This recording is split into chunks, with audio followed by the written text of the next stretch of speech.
En su artículo de hoy en las páginas de Excelsior, nuestra compañera y amiga Lorena Rivera se pregunta si la justicia climática y la transición justa a un modelo energético distinto es una utopía o puede estar anclada en una factibilidad, en una realidad. ¿Cómo estás, Lore? ¿Cómo te va? Hola, ¿qué tal, Pascal? Muy buenos días para ti, para todo el auditorio. Así es, hacer una transición debe de ser justa porque debe de incluir a absolutamente todos, es decir, todas las personas, todos los trabajadores, a las empresas, los países, las regiones. Y hay un elemento que es muy importante. No debe de generar problemáticas. Sabemos que es urgente transitar de una economía fósil por los combustibles fósiles y extractiva hacia una economía verde Sí. y sostenible. Pero para eso se requiere una hoja de ruta, se requiere financiamiento, se requieren fondos para poder hacer esta transición y no, por ejemplo, profundizar las desigualdades, ¿no? En las sociedades, sobre todo pensando más en las regiones o en los países o en las comunidades más vulnerables, ¿no? Y se deben de tomar en cuenta justamente cuáles son las problemáticas, porque también no se puede cerrar, por ejemplo, de la noche a la mañana una empresa petrolera, una carbonífera. ¿Por qué? Porque hay trabajadores que dependen de ese lugar, de ese salario, y las regiones donde están sus comunidades dependen de esos trabajos, ¿no? Entonces, estas economías se verían afectadas y entonces se profundizarían estas desigualdades e inclusive podría haber conflictos sociales. Entonces, por eso debe de ser muy bien pensado, debe de haber una hoja de ruta. El acceso a la energía limpia debe de ser también equitativa y con estos elementos a tomar en cuenta. Y eso es lo que se ha visto en el Acuerdo de París y en todas estas negociaciones climáticas, que es importante que la transición sea justa, con una visión de derechos humanos, justicia climática, evitar estas desigualdades o promover de alguna manera la equidad, ¿no? Ahora, todo Entonces, lo que nos dices, pues me parece razonable, me parece una aspiración, pero ¿es realizable? eso es lo que se supone que debería de ser una hoja de ruta para que Ajá. pueda ser realizable, porque para hacer esta transición se requieren recursos y capacitaciones también. Entonces, si una empresa, por ejemplo, petrolera, puede hacer sus conversiones a energías limpias, Ujú. debe de capacitar a sus trabajadores y empezar a migrar paulatinamente a estas energías limpias, ¿no? Y a ver todo este engranaje para que se pueda realizar.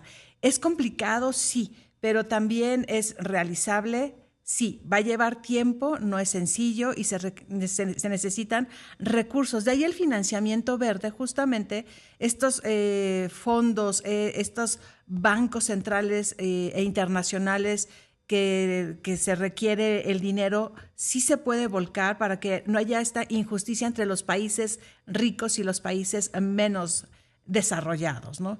Pero es difícil, sí lo es.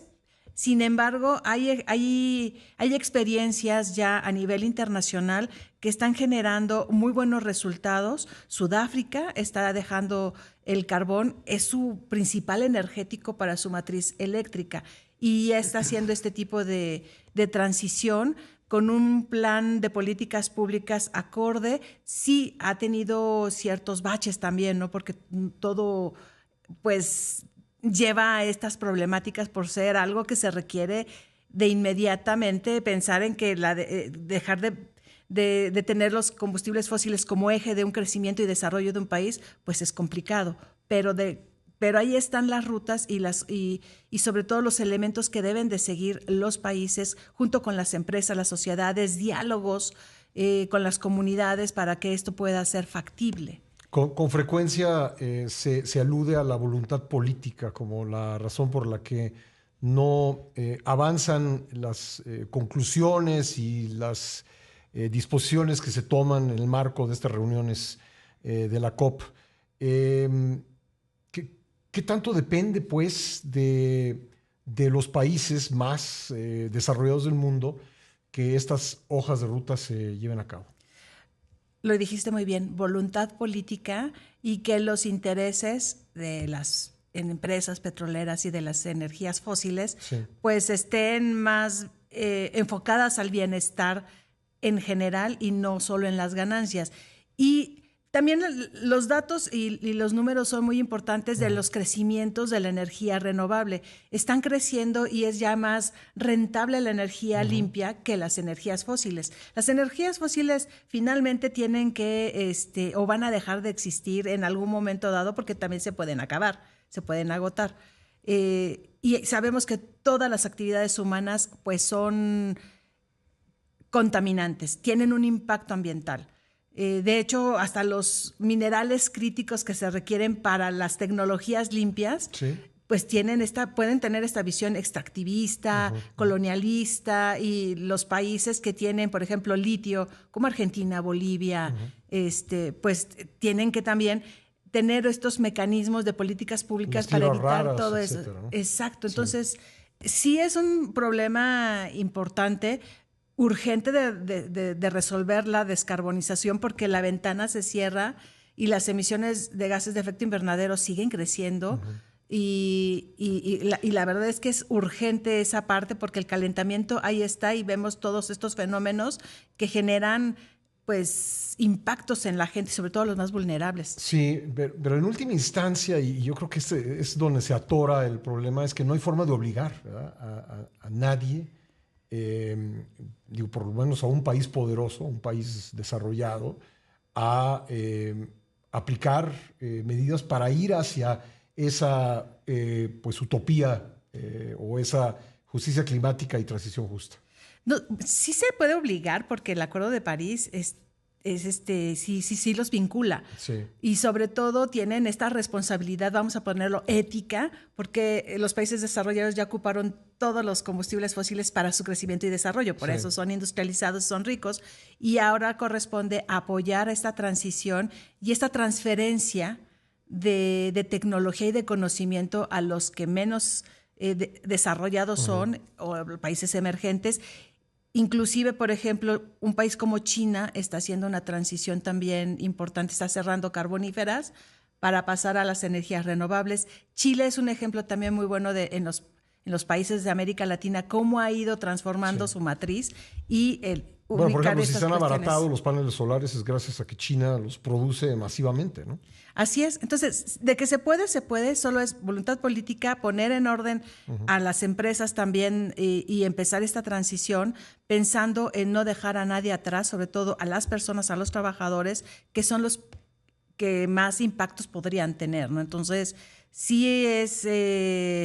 las bondades son transferencias, asistencia técnica, criterios de seguimiento que faciliten esta movilización coordinada a escala nacional y también subnacional y a nivel global, ¿no? Entonces, de que se puede, la Unión Europea lo está haciendo también de una manera muy interesante.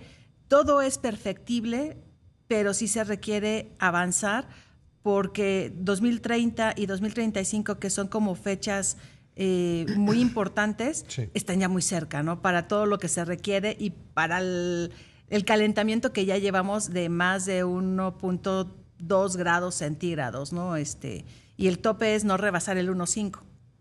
Ahí ya después el siguiente 2 grados, 2.5, casi 3, ya serían escenarios donde en muchas regiones del planeta sería imposible la vida, no solo para los humanos, sino para toda en general, ¿no? Pues sí, incluso estamos